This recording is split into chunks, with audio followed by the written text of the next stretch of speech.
ചോദിച്ച ബഹുമാനപ്പെട്ട സമീപച്ച, ബഹുമാനപ്പെട്ട സിസ്റ്റേഴ്സ്, പ്രിയപ്പെട്ട ഇടവകജനങ്ങളെ, വളരെ കുറച്ച് നാളുകൾ മാത്രമേ ഈ ഇടവകയുടെ ഭാഗമാകാൻ അച്ഛന് സാധിച്ചുള്ളൂവെങ്കിലും ഇടവകക്കാരായ നമ്മളെ സംബന്ധിച്ചിടത്തോളം ഇവിടുത്തെ ഓരോരുത്തരുടെയും ഹൃദയത്തിൽ അച്ഛൻ ഏറെ പ്രിയപ്പെട്ടവനാണ്.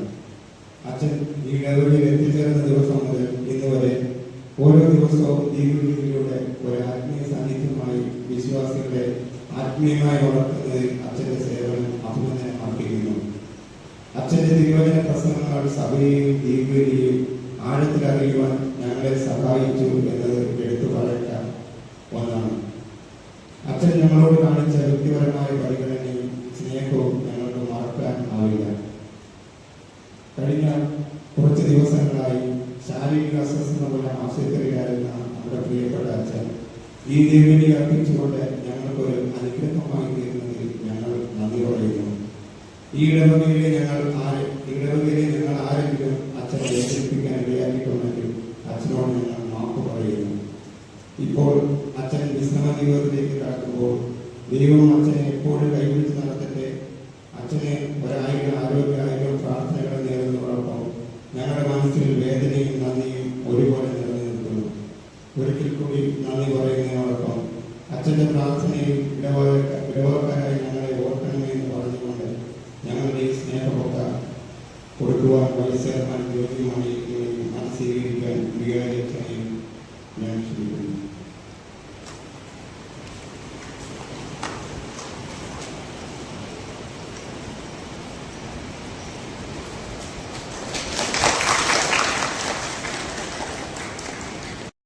എൻ്റെ വൈദിക ജീവിതത്തിൽ എനിക്ക് ഏറ്റവും സന്തോഷപ്രദമായ ഒരു അനുഭവം ഉണ്ടായത് ഏത് ഇടവകയിലാണ് എന്ന് ചോദിച്ചു കഴിഞ്ഞാൽ നിസ്സംശയം ഞാൻ പറയും അത് മരുത്തോട്ടം സെൻറ്റ് സെബാസ്റ്റ്യൻ ദേവാലയത്തിൽ നിന്ന് തന്നെയാണ്.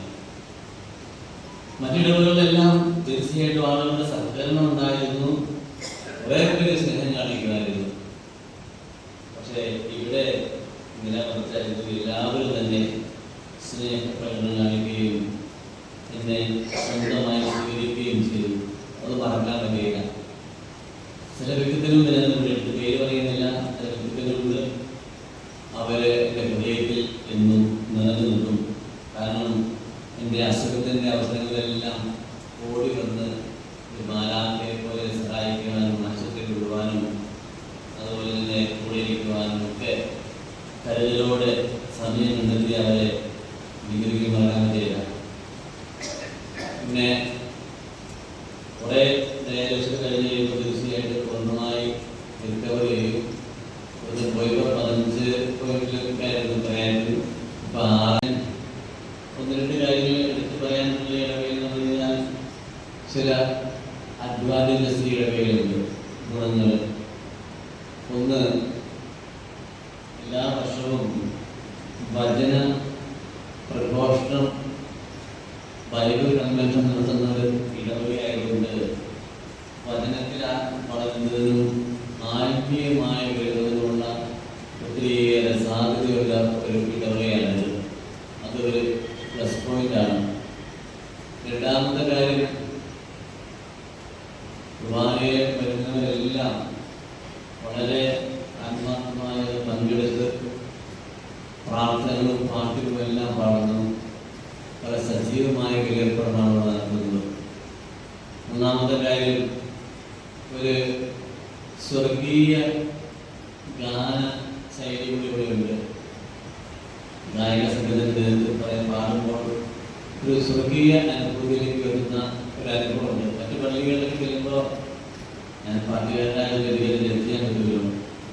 അവിടെ നടക്കുന്നത് പറഞ്ഞാൽ ഒരു 1 man ഷോ, അതുപോലെ തന്നെ ഒരു ഭക്തികൾ കാര്യങ്ങളൊന്നായിരിക്കും. ഒത്തിരിയേറെ ജാസി ആയിട്ടുള്ള അല്ലെങ്കിൽ ഞാൻ പറയുന്നത് ഈ മോഡേൺ ടൈപ്പുള്ള പാട്ടുകളൊക്കെ ആയിരിക്കും. അതിൽ നിന്ന് വ്യത്യസ്തമായിട്ട് ഒരു ഭക്തി നിലനിൽക്കുന്ന ഗാനങ്ങളുടെ അഭിപ്രായം നമുക്കൂടെയുണ്ട്.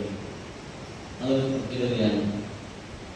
അതുപോലെ തന്നെ നമുക്ക് ഇവിടെ ഇടവേള എല്ലാ കാര്യങ്ങളിലും സഹായിക്കുന്ന സിസ്റ്റേഴ്സ് ഉണ്ട്. കുർബാനയിലായാലും അത്രമാത്രം ഭക്ഷണം കൊടുക്കുന്നതിനാണെങ്കിലും എല്ലാത്തിനും താല്പര്യപൂർവ്വം എപ്പോഴും ഇവിടെയുണ്ട്. അത് ഇടവകയ്ക്ക് ചൈതന്യം നൽകുന്നത് തന്നെയാണ്.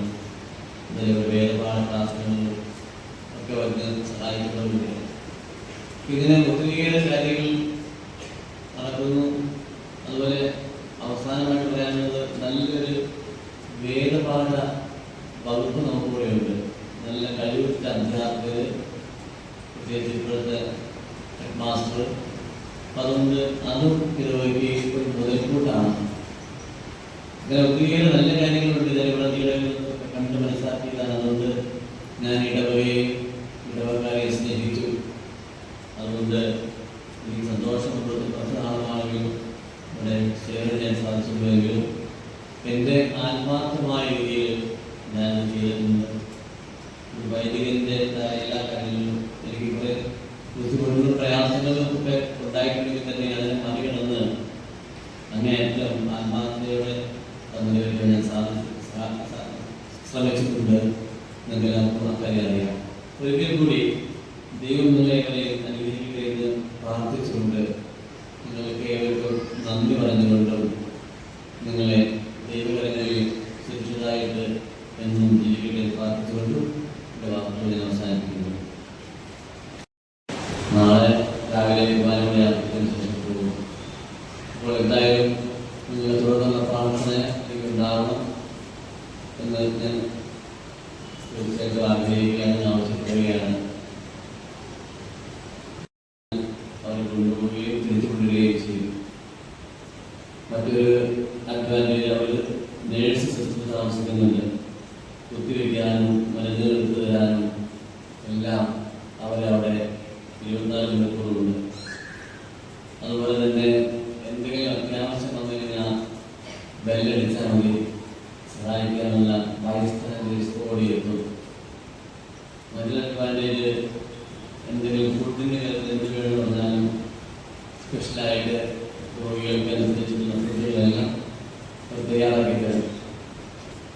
ഡ്രസ്സുകളെല്ലാം ആഴ്ചയുടെ അവസാനം ശനിയാഴ്ചകളിൽ കൊണ്ടുപോയി വാഷ് ചെയ്ത് തേച്ച് കൊണ്ടുതരികയും ചെയ്യും. ഇങ്ങനെ എല്ലാത്തരം സൗകര്യങ്ങളും ഉള്ള സ്ഥലമാണ് വിജയോത്ഭവം എന്ന് പറയുന്നത്.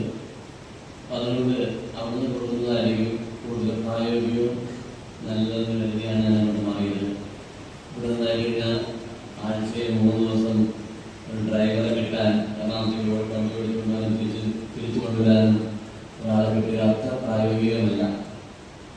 അതുപോലെ രാത്രി അതിൻ്റെ അത്യാവശ്യം വന്നാൽ വിളിക്കണമെങ്കിൽ ബൈസ്റ്റാൻഡിലൂടെ രാത്രി മുട്ടി കിടക്കുന്നൊന്നുമില്ല.